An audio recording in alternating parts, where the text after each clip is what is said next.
लेकिन हमारे बड़े बुजुर्ग जो कुछ भी कहते हैं वो हमारे हित के लिए कहते हैं। सोढ़ानी जी, जो बुजुर्गों की बात नहीं मानते उनको बहुत पछताना पड़ता है।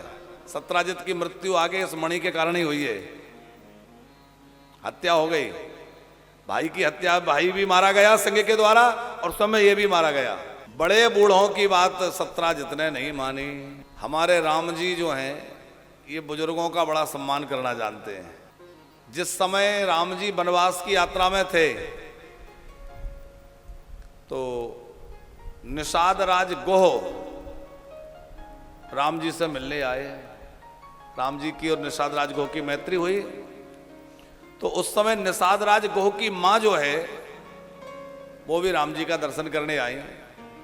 तमाम महिलाएं साथ में थी। तो राम जी ने निषाद राज गोह से पूछा, मित्रवर, मातृ समुदाय में खड़ी हुई जो वृद्धा है ये मैया कौन है?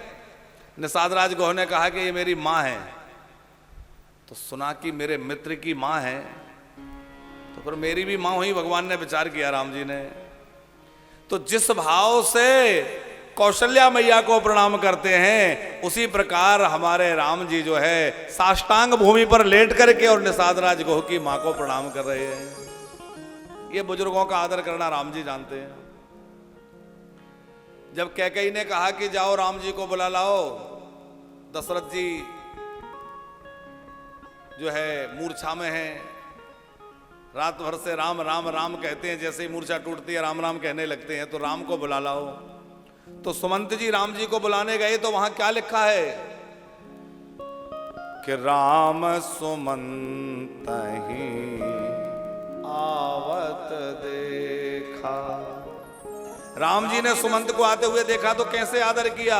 बोले, आदर कीन पिता सम लेखा। जिस भाव से अपने पूजनीय पिता महाराज दशरथ को प्रणाम करते हैं उसी प्रकार लेट करके जो है राम जी और निषाद जो है सुमंत जी को प्रणाम कर रहे हैं। उसी भाव से जानकी जी प्रणाम कर रही हैं। इतना आदर बड़ों को जो है राम जी देते हैं, जबकि सुमंत तो एक मंत्री है और राम जी होने वाले राजा हैं। लेकिन नहीं, बड़ों का आदर कैसे करना चाहिए राम जी सिखा रहे हैं। अच्छा, रावण के यहां स्थिति क्या है? रावण के खास नाना जी, उन्होंने कहा, बेटा रावण ये ठीक नहीं है। मैं इसलिए नहीं कह रहा हूं कि तुम्हारा मंत्री हूं, बल्कि तुम्हारा नाना हूं, इस नाते समझा रहा हूं कि जानकी को लौटा दो। तो रावण ने कहा कि बूढ़े हो गए हो, नहीं तो यही प्राण दंड दे देता। बूढ़ भयो न तो मारत याजू, निकल जाओ सभा से। धक्के मारकर सभा से निकाल दिया।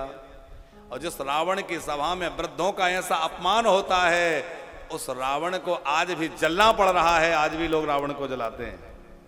और जिन राम ने बुजुर्गों का सम्मान किया, उन राम के राज्य की आज भी कल्पना की जाती है कि भैया राम राज्य आ जाए। आज भी राम राज्य की कल्पना होती है, बात होती है।